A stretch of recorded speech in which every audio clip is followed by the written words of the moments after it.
Hey everybody, what's going on? Brendan Miller here, back with another video. So I posted a video about a week ago where I made a complete rod and reel setup only using materials and tools from the Dollar General. Well, needless to say, a lot of you guys really liked that video, so today I figured we continue with that same weird creative energy. Only this time, I'm going to try to make a fishing lure only using materials and tools from, you guessed it, the Dollar General. Now, I will allow myself to use treble hooks and split rings, but other than that, the tools that I will use to build the lure and the materials will all come from Dollar General. So without further ado, let's head to the Dollar General and let's make a fishing lure. Alright guys, I'm currently headed to the Dollar General to embark on yet another strange mission. I don't really have a clear idea as to what lure I'm going to build. I'm thinking about maybe some sort of like a swim bait slash glide bait, jerk bait thing, maybe a crankbait. Like I said, don't have a clear idea. I'm just gonna basically walk around the store until inspiration hits me. I'll see what materials I have available and we'll go from there. All right, made it to the Dollar General. Let's go inside and see what we can find.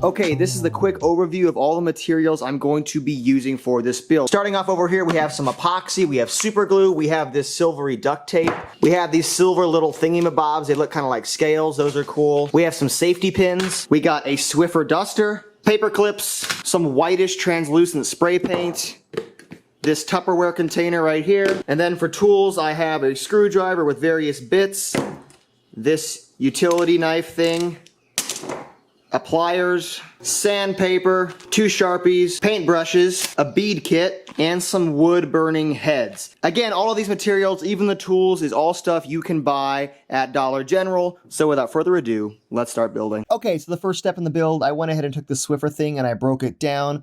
And what I'm going to do is actually use the handle for the main body for my crankbait. As you can see, it's got a nice shape to it. Kind of looks somewhat fish-like, the handle. So I went ahead and sanded it to get the nose of the bait looking the right way. Then I went ahead and grabbed these paint brushes right here. And I chose this one right here. Very nice. And I went ahead and broke it down, cut off the end, as you can see right there.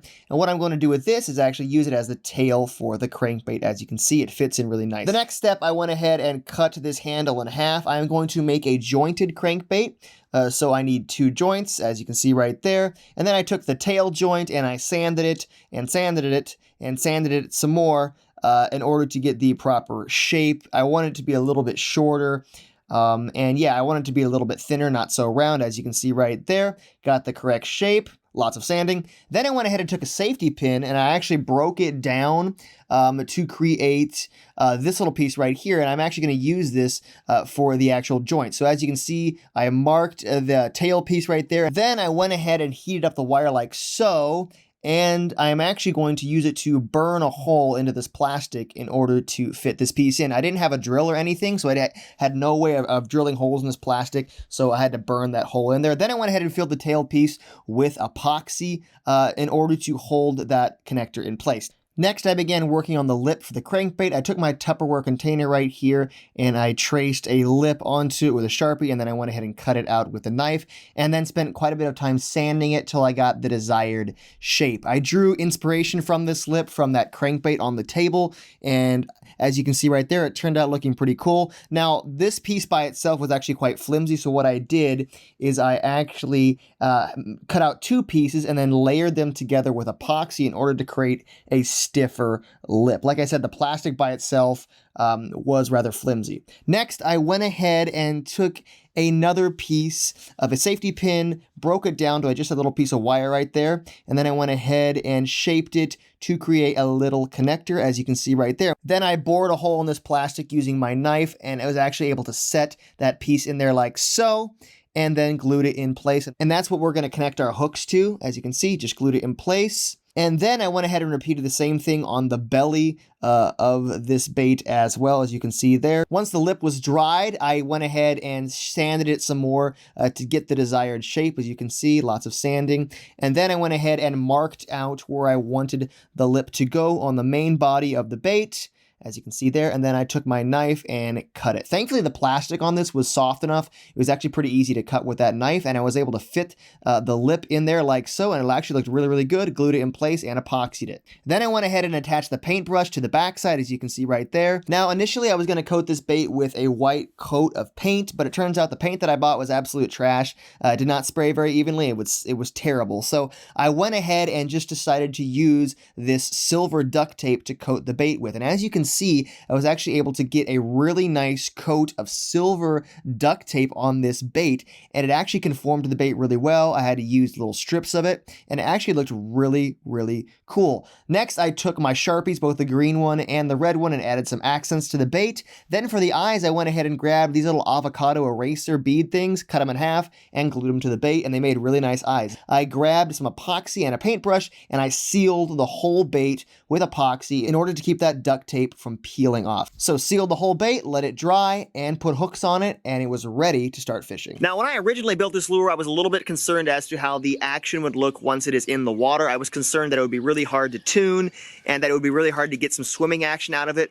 But to my surprise, the bait actually did have some swimming action right out of the box. Now, I did have to tune it a little bit to get it to run straight, and I actually sanded down the lip a little bit to give it a little bit more of an aggressive action. Overall, I'd say the action of this bait is usable. Is it great? No. Is it terrible? No. It's pretty meh. However, this bait does have a side-to-side swimming action, and I think it's good enough to get a fish to attack it. So without further ado, let's go fishing with it. So I hit the river with this bait in hopes of catching a northern pike. I threw it all over the place. I did get a northern pike to swirl on the bait, however, I missed it. Ooh, big pike, big pike. Big pike right here. I kept fishing without any luck, but then something rather unfortunate happened.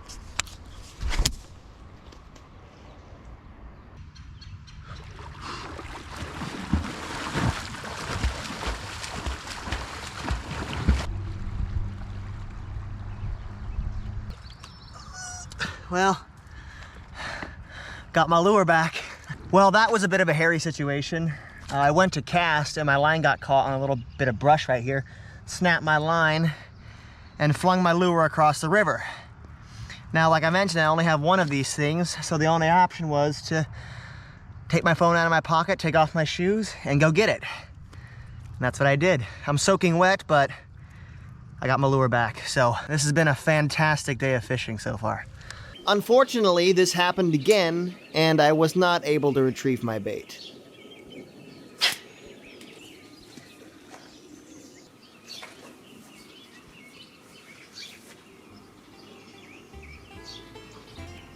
So I had to start all over again and make another bait. Thankfully, I had plenty of materials left, and I knew how to build the bait, so this build was a lot faster. I did, however, make the bait a little bit smaller and a little more compact, and I think this version actually looks a little bit better. It's not quite as bulky, but again, used all the same materials and techniques. All right, I'm out here at the pond. Got the Dollar General fishing lure. There we go.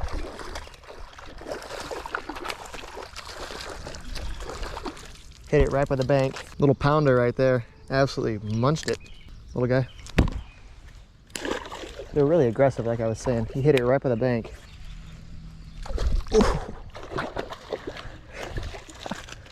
Dude, this is crazy. These bass are insane in here, dude. Look at that. Just absolutely murdered it. Yep, there it is. There's a better one. Oh yeah. Boom. Look at that.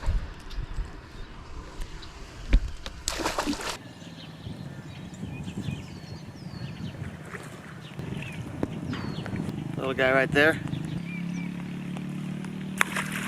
So guys, with those fish catches, the Dollar General fishing lure adventure comes to an end. I have to say I am really happy with the way this turned out. It's always a lot of fun trying to make lures out of weird random materials. If you guys want to see more build videos like this where I make a lure or a fishing rod and reel setup using limited resources and tools from a certain store, for instance, let me know down in the comments below and I will definitely get around to making more. These are a ton of fun to make, I have to say. As always, thanks for watching, it means a lot. And until next time, stay hooked.